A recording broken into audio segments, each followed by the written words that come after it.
কালারটা দেখো সেই সুন্দর লাগছে, মনে হচ্ছে যেন কাঁচাই খেয়ে ফেলি। তো আমার মতো প্লেয়ার কে কে আছো বলো। আমি হচ্ছে এই ভাজাটা আর ডাল থাকলে আমার হয়ে যায়, আর কিছু লাগে না। খুব ভালো লাগে আমার এই ভাজাটা খেতে। এখানে ফুলকপি আছে, ফুলকপির কিছু কচি ডাঁটা আছে, আর আলু আছে, আর গাজর আছে। এর মধ্যে মটরশুঁটি দিলে হতো, কিন্তু আমি বাছার জন্য টাইম পাইনি, তার জন্য দিলাম না। আরও হবে, এই যে এই তোমার পালঙের শাকটা হবে, বেগুন দিয়ে, আলু দিয়ে, বড়ি দিয়ে হবে। আর কি কি করা যায় দেখি। তো তোমাদের সঙ্গে এইটাই আজকে শেয়ার করবো। এটা কিচ্ছু হবে না, শুধু পেঁয়াজ, লঙ্কা, হলুদ, লবণ, ব্যাস, আর তেল দিয়ে ভাজা হবে। খেতে সেই সুন্দর লাগে।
আর ঢাকার দরকার নাই, এবার একটু ভালোভাবে ভেজে নিয়ে তুলে নেবো, তাহলে হয়ে যাবে।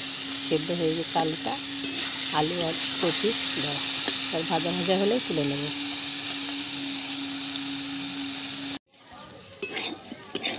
এই দেখো দেখো ভাজাটা একদম হয়ে গেছে। আজকে দেখো একদম তেল কম দিয়েছি, রোজ বেশি দিয়ে আজকে একটু কম দিয়েছি।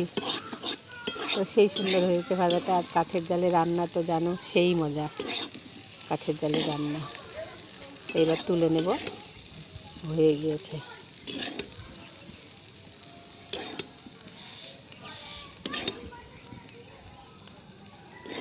খেতে কিন্তু সেই লাগে, ডাল আর এই সবজিটা থাকলে ব্যাস, আর কিছুই লাগবে না খেতে।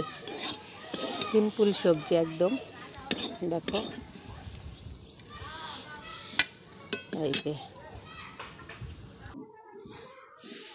এই যে ভাজা রেডি একদম।